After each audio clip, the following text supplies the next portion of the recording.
Hey there! Welcome back to the channel. Let me ask you something. Do you ever have that feeling, that moment in a conversation when you're searching your brain for a smart or impressive English word? You're paused, the other person is waiting, and you feel this immense pressure to find the perfect, most intelligent word possible. I know I have. It's exhausting, right? We see native speakers in movies or on TV using this huge vocabulary, and we think, I have to sound like that to be fluent. Well, what if I told you that the secret to sounding more natural, more fluent, and actually speaking English faster isn't about using bigger words? What if it's the exact opposite? Today, we're going to talk about the incredible power of simple words. I know it might sound a little strange, but trust me on this. Using simple, clear, and direct language is one of the most effective things you can do to improve your spoken English. It's not a sign of a limited vocabulary, it's a sign of confidence and clarity. In this video, I'm going to share a personal story that completely changed my perspective on this. Then, we'll learn 3 super useful, simple phrases you can use immediately to sound more natural. We'll do a little quiz and even practice them in a real conversation. Are you ready to unlock your fluency by keeping it simple? Let's get started. To show you exactly what I mean, I want to tell you about a time I learned this lesson the hard way. It's a bit embarrassing, but it's a great example. A few years ago, I had a huge job interview for a position I really wanted. This was my dream company, and I was so nervous. To prepare, I did what many English learners do. I tried to make myself sound as intelligent as possible. I spent days practicing my answers, not just focusing on the content, but on the words I would use. I had a list of impressive vocabulary, synergy, leverage, proliferate, ascertain, you name it. I was trying to memorize it. I thought that if I could just drop a few of these big words into the conversation, the interviewer would think, wow, this person is brilliant. So the day of the interview arrives. I'm in a suit, my heart is pounding, and I'm sitting across from the hiring manager. At first, it's going okay. I'm answering the basic questions, trying to stay calm. Then she asks me about a complex market trend, and my brain just lights up. This is it, I thought. My chance to use a fancy word. I started my answer. Well, based on the preliminary data, it's rather difficult to, and then my mind went completely blank. I was trying to remember the word ascertain. I knew it, I had practiced it, but in that high-pressure moment, it just vanished. So I'm sitting there, frozen, with a half-finished sentence hanging in the air. I could feel my face getting hot. I stammered for a second, trying to find the word, but it was gone. It was so awkward. After a painful pause, the interviewer, a kind woman, just smiled gently and said, "So it's hard to tell what will happen?" And I just nodded, feeling so foolish. "Yes," I said. "Exactly. It's hard to tell. That was the word. Not ascertain, but hard to tell. So simple, so clear, so normal." In that moment, I realized my mistake. I was so focused on sounding smart that I failed to communicate at all. The interviewer wasn't looking for a walking dictionary. She was looking for someone who could clearly explain their thoughts. The rest of the interview went better once I dropped the act and just spoke normally, using simple, everyday language. I didn't get that specific job, but I learned a lesson that was far more valuable. Clarity is king. Communicating your idea effectively is a million times more important than using a complicated word to do it. From that day on, I embraced the power of simplicity, and my conversations in English became so much easier, so much more natural, and honestly, so much more enjoyable. See what I mean? That experience was a real turning point for me. It taught me that fluency isn't about complexity. So let's break down how you can apply this lesson right now. I've got 3 simple swaps that will make a huge difference. Okay, first up, let's tackle the exact word that made me freeze in my story. Ascertain. It means to find something out for certain. But it's very formal and not very common in daily conversation. Instead, you can just say, "It's hard to tell." This phrase is perfect for situations where things are unclear or uncertain. It's friendly, natural, and everyone uses it. After looking at the data, it's hard to tell if sales will increase next month. Simple, right? It just flows so much better. Let's try saying that together. Ready? Next, let's talk about being busy. I sometimes hear learners use the word plethora, like I have a plethora of tasks. It's a great word, but nobody talks like that at the coffee machine. A much more natural and common way to express this is with an idiom. I have a lot on my plate. Imagine your plate is full of food. You can't add any more. It's the same with tasks or responsibilities. It creates a great visual. I'd love to go to the movies, but I have a lot on my plate this week. This one is super common in the workplace and among friends. Let's give it a go. Your turn.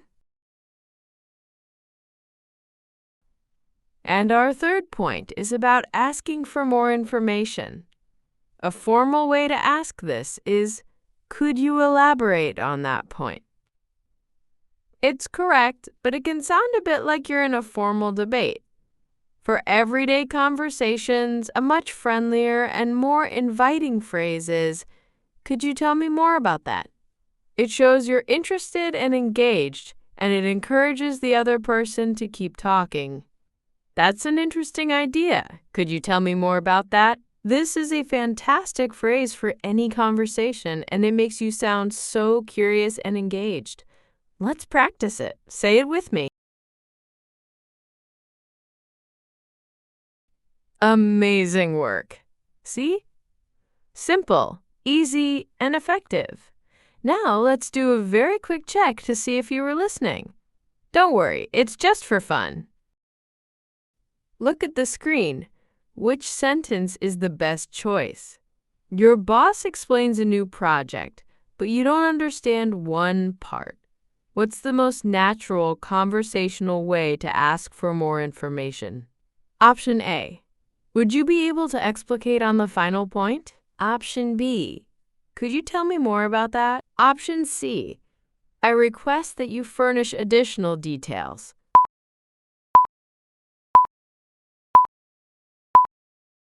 Okay, time's up. The correct answer is B. Could you tell me more about that? It's polite, simple, and perfectly conversational. Options A and C are way too formal for most workplace conversations. Amazing job if you got that right. Great work! Now that you've learned the phrases, let's hear how they work in a full conversation. You're going to hear a dialogue between 2 colleagues, Alex and Melissa. Listen for the phrases we just practiced. Hey, Melissa, how's the launch plan coming along? Hey, Alex, it's moving, but honestly, I have a lot on my plate right now with the budget reports. I get that. Is there anything I can help with to lighten the load? That's so nice of you. Well, I'm trying to figure out our Q3 marketing strategy. The data is a bit confusing.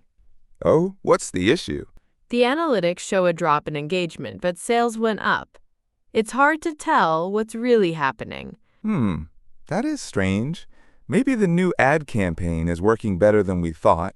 even if it's not getting clicks. That's an interesting theory. Could you tell me more about that? Well, maybe the ads are raising brand awareness, so people are searching for us directly instead of clicking the ad. The engagement drop could be from the old content we haven't updated. Wow, I hadn't thought of it that way. That actually makes a lot of sense. You see?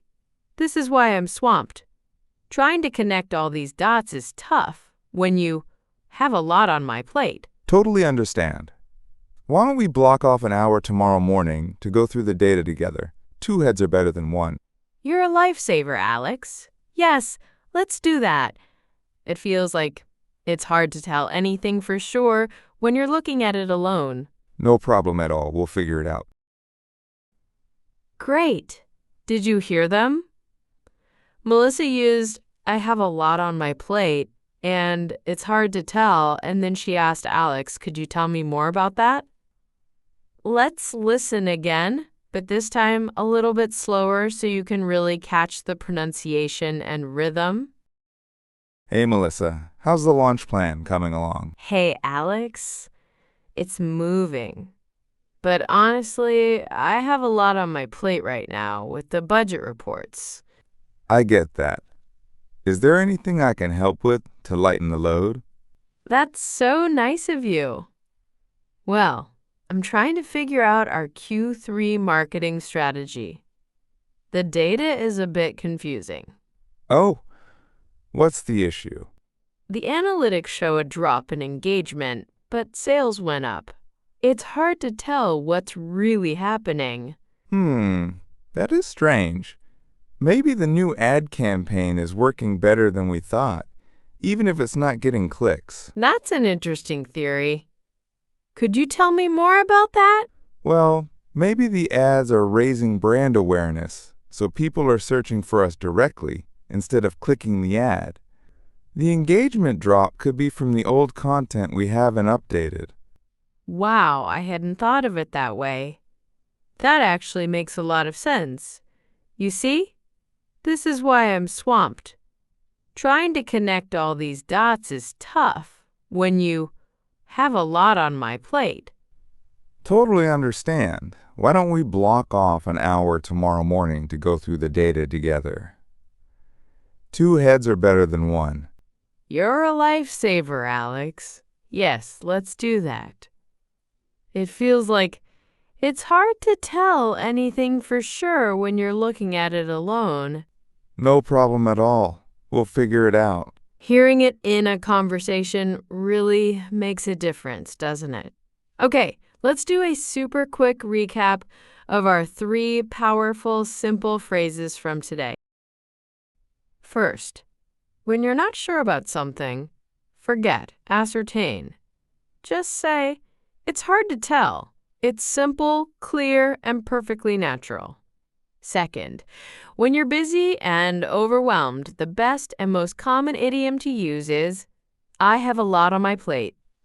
And third, to keep a conversation flowing and ask for more information in a friendly way, use the fantastic question, could you tell me more about that? You have done such an amazing job today. Now, to make sure these phrases really become a part of your vocabulary, I have a little mission for you. Your mission for this week is to try and use one of these phrases. That's it, just one. You can use it in a comment below, in an email for work, or even just practice saying it out loud. In the comments below, let me know which phrase you're going to try to use first. It's hard to tell, a lot on my plate, or tell me more. I am so excited to read your comments and see which one is your favorite.